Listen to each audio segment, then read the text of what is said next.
तर ज्या आमच्या रिक्षा चालकांच्या ज्या समस्या आहेत, म्हणजे उदाहरणार्थ झालं तर दादा, आम्ही 1 वर्षापासून परिवहन आयुक्तांना 3 वेळा आमच्या सर्व पुणे शहरातील रिक्षा संघटनांच्या फेऱ्या झालेल्या आहेत, परंतु आम्हाला कुठल्याही प्रकारची तिथं दाद मिळली नाही. आमच्या छोटे प्रश्न आहेत, म्हणजे जे जिथं 500 रुपये हार्डवेअर टेस्टिंगसाठी होते तिथं दादा आता 3500 रुपये केलेले आहेत. जिथं कल्याणकारी महामंडळाची अंमलबजावणी केलेली आहे, परंतु अजून कुठल्याही प्रकारचं आम्हाला कार्डाचे वाटप केलेले नाही आहेत. तसेच परमिटचा जो आमचा प्रलंबित प्रश्न आहे, परमिट बंद करणे, हा देखील आपण मनावर घ्यावा. तरी आमच्या पुणे जिल्हा रिक्षा चालक मालक संघटना कृती समितीतर्फे आमची आपल्याला ही नम्र विनंती राहील, आणि मी अशोक साळेकर शिवने रिक्षा संघटना अध्यक्ष पुणे जिल्हा यांच्या माध्यमातून आमची दादांना साथ पहिल्यापासून आहे, राहील आणि ह्याच्या पुढेही राहील अशी ग्वाही देतो आणि थांबतो. जय हिंद, जय महाराष्ट्र. यानंतर विनंती आहे कार्याध्यक्ष शिवनेरी संघटना आबाजी बाबर यांनी कृपया आपले मनोगत करावे. इथं माईक कोण व्यवस्था करते त्यांनी आवाज थोडासा बारीक करा, हॉलमध्ये आवाज थोडासा घुमतोय, जरा प्लीज. मी आबा बाबर, संस्थापक शिवने रिक्षा संघटना. आज राष्ट्रवादी काँग्रेस पक्षाचे राष्ट्रीय अध्यक्ष अजितदादा पवार यांनी आज पुण्यातील रिक्षा चालकांसाठी मेळावा भरवून आम्हाला जी वेळ दिली त्याबद्दल सर्वप्रथम पुणे जिल्हा कृती समितीतर्फे दादांचं आभार मानतो. आज आमच्या बऱ्याच समस्या आहेत आणि आत्ता दादांचा वेळ न घेता मी कारण अशोक भाऊंनी सगळ्या समस्या सांगितलेल्या आहेत, दादांचा वेळ न घेता मी एवढं सांगेल की पुणे जिल्हा कृती समिती व शिवने रिक्षा संघटनेतर्फे येत्या निवडणुकीमध्ये राष्ट्रवादी काँग्रेस पक्षाला आमचा संपूर्ण पाठिंबा राहील. आदरणीय भगवानरावजी वैराट, आदरणीय दत्ताजी कांबळे सर, आदरणीय भगवानरावजी वैराट,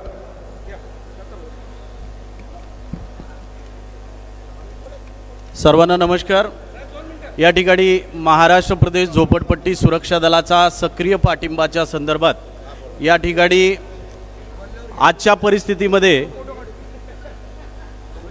परिस्थितीमध्ये संबंध महाराष्ट्राचा हित जपत असताना सन्माननीय अजितदादा पवार यांच्याबरोबर राहणं अत्यंत काळाची आवश्यकता वाटते. त्यामुळे आमचे आदरणीय भगवानरावजी वैराट साहेब यांच्या नेतृत्वामध्ये सन्माननीय अजितदादा पवार व या पक्षाला आपण जाहीर झोपडपट्टी सुरक्षा दलाचा पाठिंबा देत आहोत. धन्यवाद.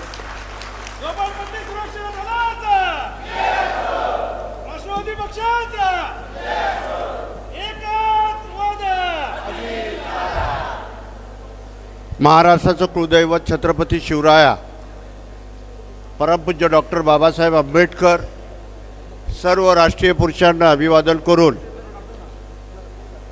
आज झोपडपट्टी सुरक्षा दलाच्या वतीने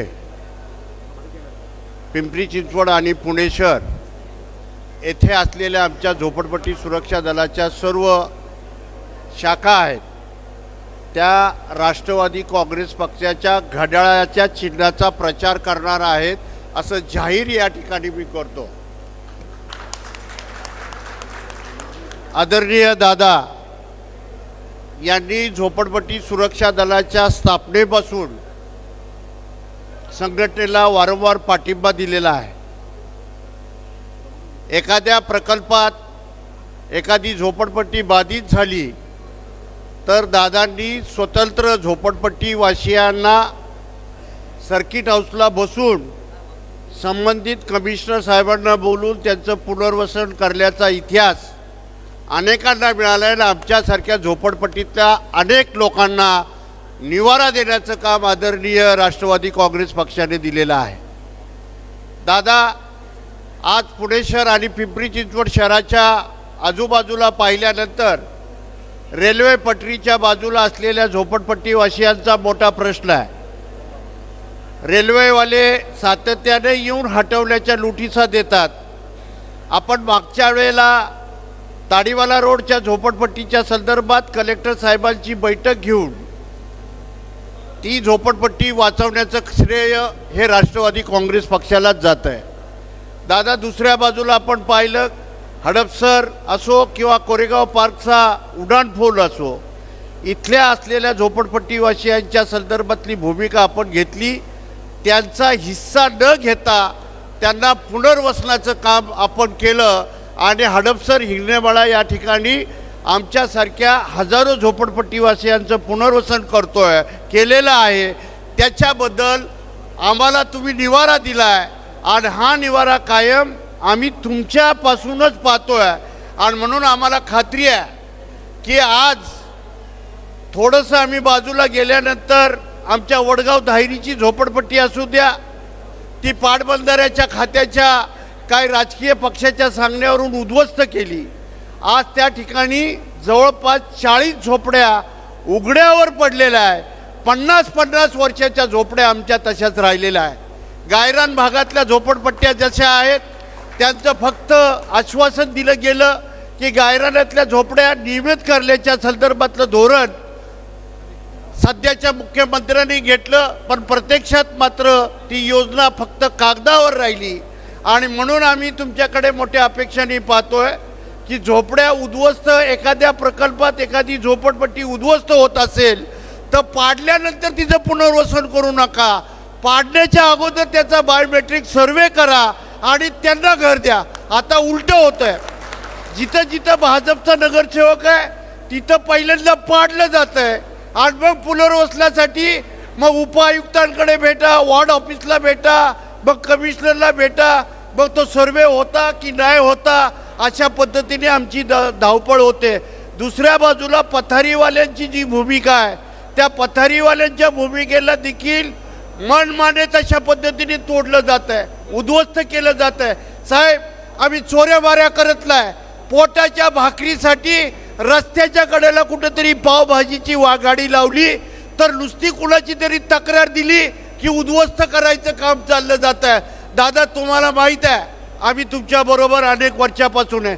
गेली 40 वर्ष तुम्ही झोपडपट्टी सुरक्षा दलाला सांभाळलेला आहे, कार्यकर्ता मोठा केलेला आहे. आणि आजची परिस्थिती अशी आहे की या शहरामध्ये अजितदादांचाच महापौर झाला तर आमच्यासारख्या कार्यकर्त्यांना चांगले दिवस येणार आहे.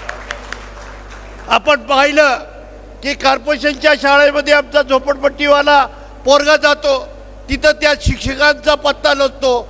दादा, ह्या मोठ्या शाळा ज्या इंग्रजी मिडियमच्या आहे त्याच्यासाठी झोपडपट्टीवाल्यांच्या विद्यार्थ्यांना LKG व लोअर KG याच्यासाठी किमान तरी आपल्या ह्याच्यामध्ये त्यांना 10% झोपडपट्टीतल्या या उच्च शाळेमध्ये प्रवेश झाला पाहिजे, अशी एक आमची प्रामाणिकपणे तुमच्याकडे मागणी आहे.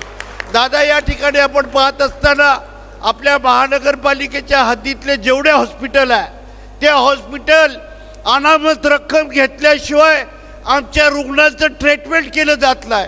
आणि त्याच्यावर जरी अनामत रक्कम भरली तरी देखील त्या ठिकाणी आवाची सवा बिल लावतात आणि पेशंट दगावलं तर ते मडं केवळ बिलासाठी आम्हाला तिथं बाहेर थांबावं लागतं, हुज्जत घालावी लागते. म्हणून आमचं एक म्हणणं आहे की पुणे महानगरपालिकेचे जेवढे हॉस्पिटल असतील ते चांगले दर्जेदार करायला पाहिजेत आणि प्रत्येक भागामध्ये, मतदारसंघाच्या भागामध्ये अशी मोठी हॉस्पिटल उभं करावी, अशी एक मनापासून आमची एक विनंती आपल्याला आहे. दादा, या महानगरपालिकेमध्ये फक्त ज्याची मक्तेदारी आहे त्यालाच कॉन्ट्रॅक्ट मिळालं जातं, त्या कॉन्ट्रॅक्टदारांकडे त्यांचीच माणसं असतात. आता आमच्या अनेक ठिकाणी भागात पाहिले की भाजपवाल्यांचेच सगळे ठेकेदार भरलेत. आमच्यातला एखादा कार्यकर्ता असेल त्या ठिकाणी आम्हाला संधी मिळत नाही. आमच्या लोकांना त्या ठिकाणी धंदे आणि नोकर याच्यामध्ये संधी मिळावी आणि मागासवर्गीयांसाठी उन्नतीच्यासाठी जेवढे महानगरपालिकेचे शासकीय वसतिगृह आहे त्याच्यामध्ये विद्यार्थ्यांना प्रवेश द्यावा, अशा सगळ्या विविध मागण्यांमध्ये आमच्याकडे आम्ही याचना करतो. आमच्या मायची शपथ खाऊन सांगतो, आमच्या झोपडपट्टीतला कार्यकर्ता घड्याळ्याशिवाय कुणाकडे बघणार नाही आणि बघतही नाही आहे. आम्हाला खात्री आहे की ही सगळी लढाई ही दादाची लढाई नाही, तर ही लढाई खऱ्या अर्थाने झोपडपट्टी वासियांची आहे.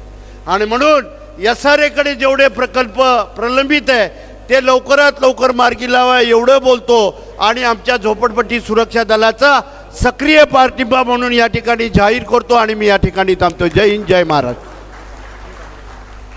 धन्यवाद वैराट दादा. या ठिकाणी डॉक्टर बाबा आवडा यांच्या संघटनेचे सोपानजी घोगरे रक्षा पंचायत समितीचे आपलं 2 मिनिटं मनोगत व्यक्त करतील. धनराजजी घोगरे.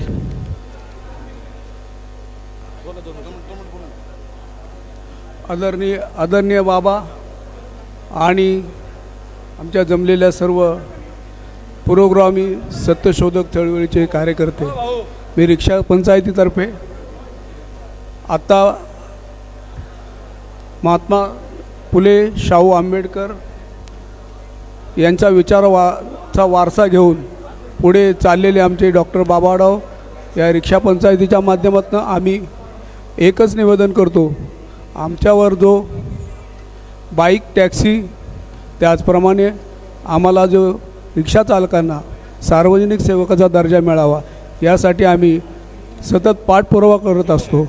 आणि त्याचबरोबर आम्हाला जो आज CNG हा अल्पदरात मिळावा अशी आमची मागणी आहे.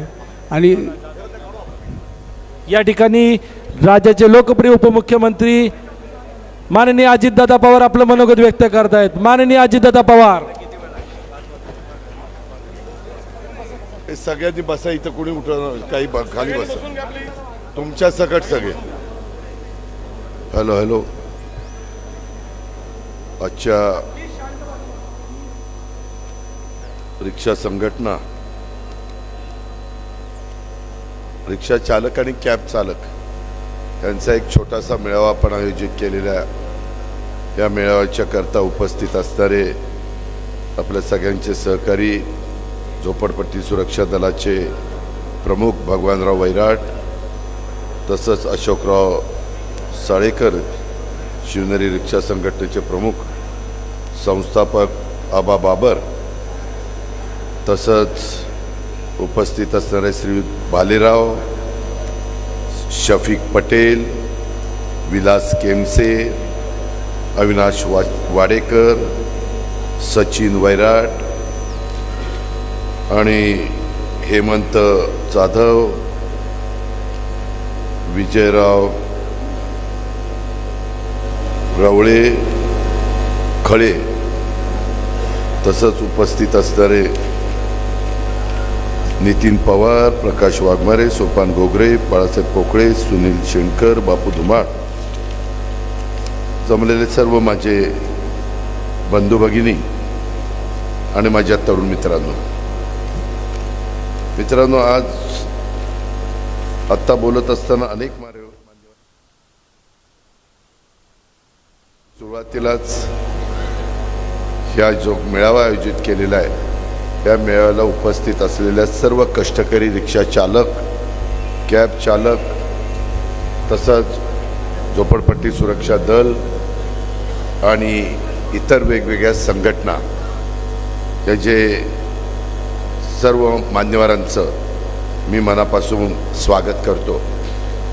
आज या मंचावर उभा असताना श्रमिक, कष्टकरी आणि असंघटित कामगारांच्या हक्काच्यासाठी आयुष्यभर ज्यांनी संघर्ष केला ते ज्येष्ठ नेते दिवंगत बाबा आढाव यांचं स्मरण करणं हे अत्यंत आवश्यक वाटतं. कारण मी पण गेल्या 35 वर्षाच्या राजकीय जीवनामध्ये काम करत असताना बाबांच्या बरोबर अनेकदा मला बोलण्याची संधी मिळाली, प्रश्न जाणून घेण्याची संधी मिळाली, प्रश्न सोडवण्याची संधी मिळाली. त्यांची ती तडफ, त्यांचा कष्टकरी समाजाच्या करता असलेला एक जिद्द, एक आग्रह, एक त्यांच्या चांगल्या पद्धतीनं कसं मदत करता येईल अशा प्रकारचा त्यांचा नेहमी प्रयत्न असायचा. ते खऱ्या अर्थाने कष्टकऱ्यांची ताकद होते ज्यांचा आवाज कोणी ऐकत नाही, ज्यांचं दुःख कोणी समजून घेत नाही, अशा रिक्षा चालकांच्या सह असंघटित कामगारांचा आवाज बनण्याचं काम त्या आदरणीय स्वर्गीयवासी बाबा आढावांनी आयुष्यभर केलं. रिक्षा चालकांच्या सह आपल्या महाराष्ट्रातल्या कष्टकऱ्यांना न्याय मिळावा, त्यांचा समाजामध्ये सन्मान राखला जावा, त्यांचे प्रश्न शासन दरबारापर्यंत पोचले जावेत, यासाठी स्वर्गीय बाबा आढावांनी कधी रस्त्यावर उतरून आंदोलन केलं, कधी त्यांनी उपोषण तर अनेक केली, तर कधी थेट सत्तेला जाब विचारायला देखील त्यांनी मागं पुढं बघितलं नाही. सत्ता बदलत गेली, सरकार बदलत गेली, पण कष्टकऱ्यांच्या लढ्यासाठी बाबांचा असणारा निर्धार कधी बदलला नाही. त्यांना मी आपल्या सर्वांच्या वतीनं अभिवादन करतो.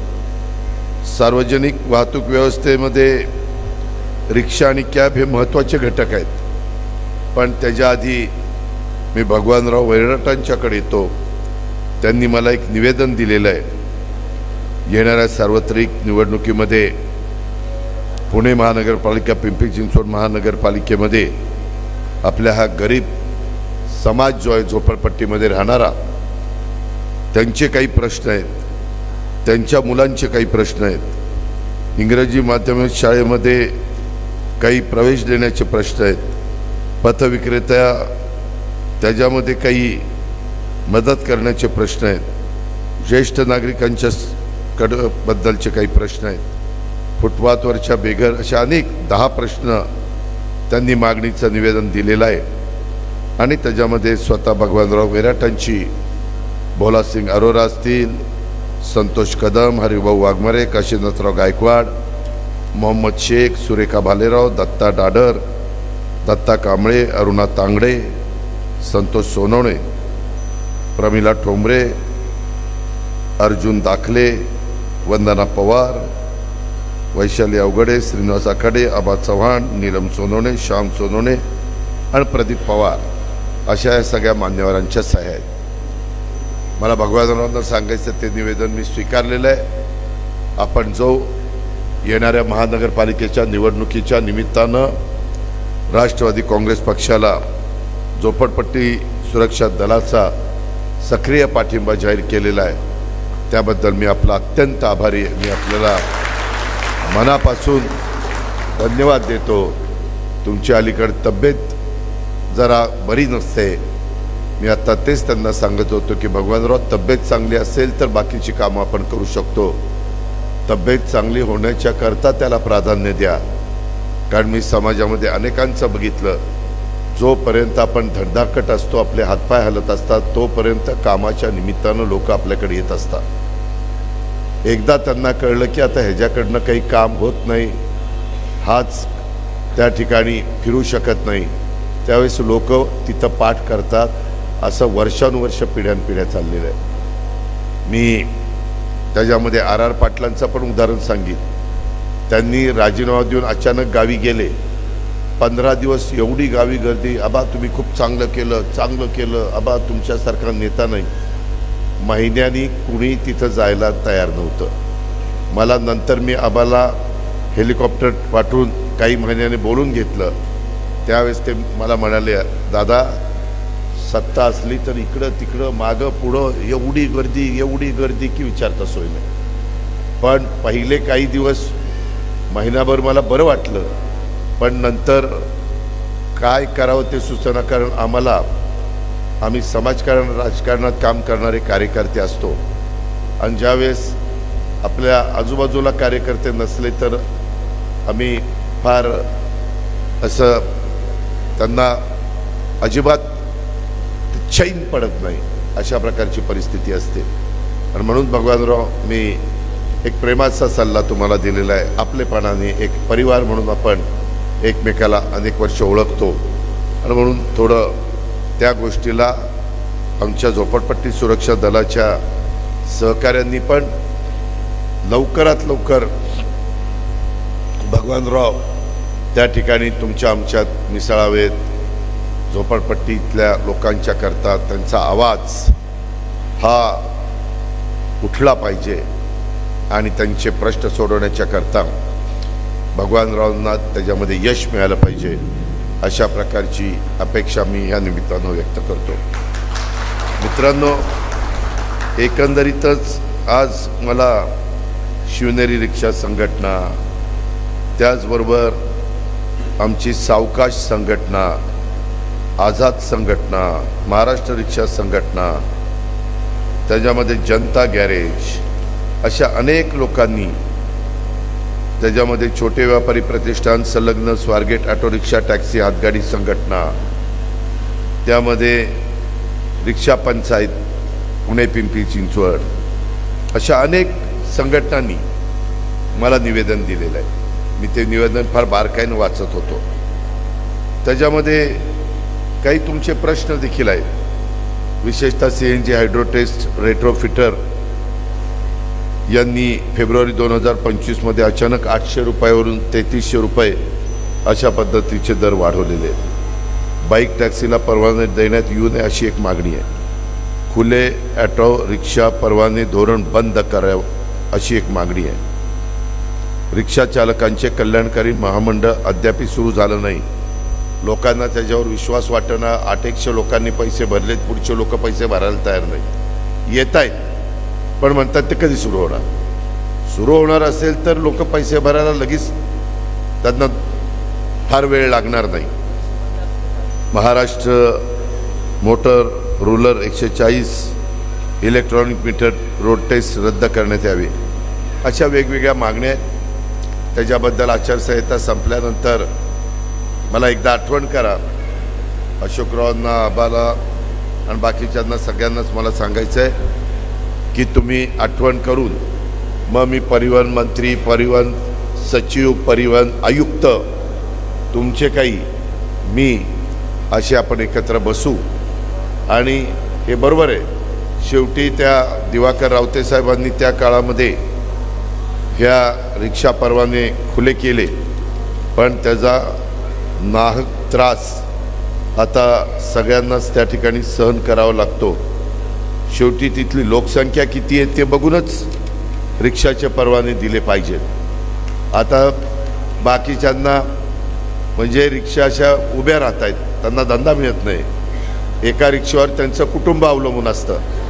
अशा अनेक गोष्टी आहेत आणि त्याच्याकरता तुम्ही जे काही मागण्या केलेल्या आहेत त्या व्यवहारी आहेत, पण त्याच्याकरता मी लगेच निर्णय देऊ शकत नाही. आपण चर्चा करून तुमचं हे मत आहे, सचिवाचं काय आहे, आयुक्ताचं काय, मंत्र्याचं काय, आणि मग आपण मार्ग व्यवहारी काढू.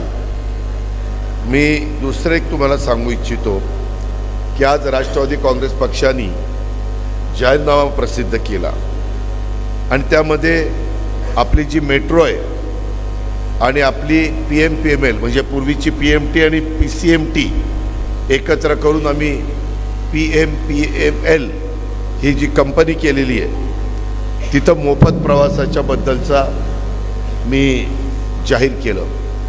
त्याच्यातनं चर्चा सुरू झाली. मी फार विचारांती अभ्यास करून त्याला किती खर्च येईल, आपलं बचत किती होईल म्हणजे जनतेची, हे सगळं मगाशी व्यापारी मेळाव्याच्या निमित्तानं सांगितलं. आता पुढच्याही सभेमध्ये सांगेन. पण तुम्हाला असं वाटतं त्यामुळे रिक्षा आणि कॅब व्यवसायावर परिणाम होईल अशा काही लोकांच्या मनात शंका यायला लागली. तथापि मला तुम्हाला स्पष्ट सांगायचं आहे, मी आज राजकीय जीवनात आलो नाही. मी 35 वर्षापूर्वी खासदार झालो होतो 91ला, बरोबर 35 वर्ष झाली.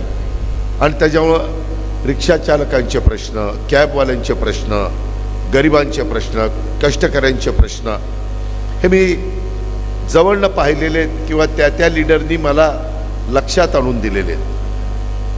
हे जे नागरिक स्वतःची 2 व्हीलर किंवा 4 व्हीलर वापरतात, जे नागरिक ते मेट्रो किंवा बसचा वापर करतील. मेट्रो स्थानक, समजा मी गाडी वापरतो आणि माझ्या इथून मेट्रो स्थानक तर ठराविकच आहे, मला तिथनं मोफत जायचं म्हणलं तर तिथून मी तांगड्या तोडत चालत नाही जाणार. मी रिक्षामध्ये बसणार आणि तिथं जाणार आणि त्या मेट्रो स्टेशनला उतरणार जिथं कुठं जवळ असेल आणि तिथून मग मध्ये बसून पुढं जाणार. पुढं उतरल्यावर तिथंच माझं घर असेल असं नाही. तिथून काही 2 मैल 1 मैल 1 किलोमीटर 5 किलोमीटर त्याच्यावर रिक्षा चालकांना त्याच्या घरापासून मेट्रो स्टेशनपर्यंत किंवा बसपर्यंत सगळीकडेच बसचे रूट नसतात, सगळीकडेच मेट्रोचे रूट नाही आहेत. मेट्रोचा रूट स्वारगेट टू चिंचवड एवढाच त्या ठिकाणी आहे आणि वनाज टू रामवाडी, बरोबर आहे की नाही. त्यामुळं हे एक झाल्यानंतर उलट माझं स्वतःचं मत आहे की आपला व्यवसाय त्या ठिकाणी वाढेल. त्याच्यामध्ये इच्छित ठिकाणी पोचण्यासाठी ते रिक्षा किंवा कॅबचा वापर करतील. रिक्षा आणि कॅब चालकांना आता ट्रॅफिकच्या जाममुळं ज्या समस्या आहेत त्या दिवसातले काही तास माझ्या रिक्षा चालकांचे किंवा कॅबवाल्यांचे रस्त्यावरच ते अडकून पडावं लागतं. त्यामुळं त्यांच्या प्रतिदिन तुमच्या ज्या ट्रिप होतात, तुमचा जो व्यवसाय होतो त्याची पण संख्या कमी होते आणि वरील धोरण अंमलात आल्यानंतर तुमच्या ट्रिपच्या संख्येत वाढ होणार आहे. आपल्या रस्त्यावरची कॉर्पोरेशनच्या वाहनांची गर्दी कमी होणार आहे आणि तुम्हाला त्याच्यातनं मदतच होणार आहे. ट्रॅफिक जाम समस्यामुळं ती समस्या मोफत प्रवासामुळं कमी झाल्यावर कॅब आणि रिक्षा चालकांच्या इंधनामध्ये मोठ्या प्रमाणावर बचत होणार आहे. कारण त्याच्यात इंधन खर्चात पण त्याच्यात मोठी बचत होईल. कारण आज जागोजागी तुम्हाला थांबावं लागतं गर्दी असल्यामुळं. रिक्षा पुढेही जात नाही, मागेही जात नाही. रस्ता स्लो वाहनं चाललेली असली तरी तुम्हाला रिक्षा थांबवून तिथं चालत नाही. तुम्हाला पण तुमची रिक्षा स्लो घ्यावी लागते आणि स्लो रिक्षा घेतली तर डिझेल पेट्रोल CNG जास्त लागतं. हे काही सांगायला ज्योतिषाची गरज नाही.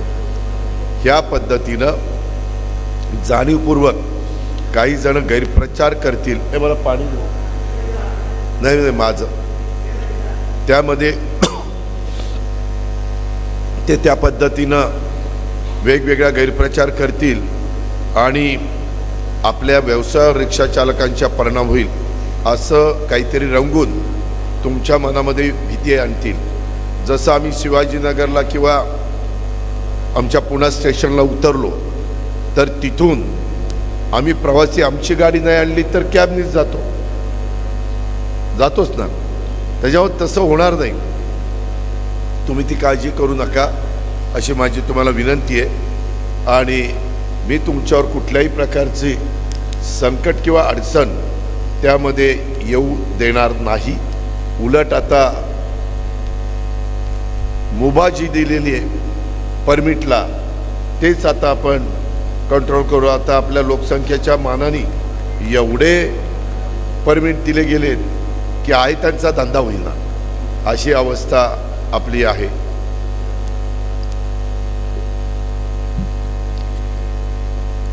आणि त्याच्यामुळं तुम्ही जे काही निवेदन दिलेलं आहे आणि आत्ता आज जाहीरनाम्यात मी जे काही सांगितलेलं आहे त्याबद्दलचं कुठलीही शंका कुशंका आपण मनामध्ये ठेवू नका.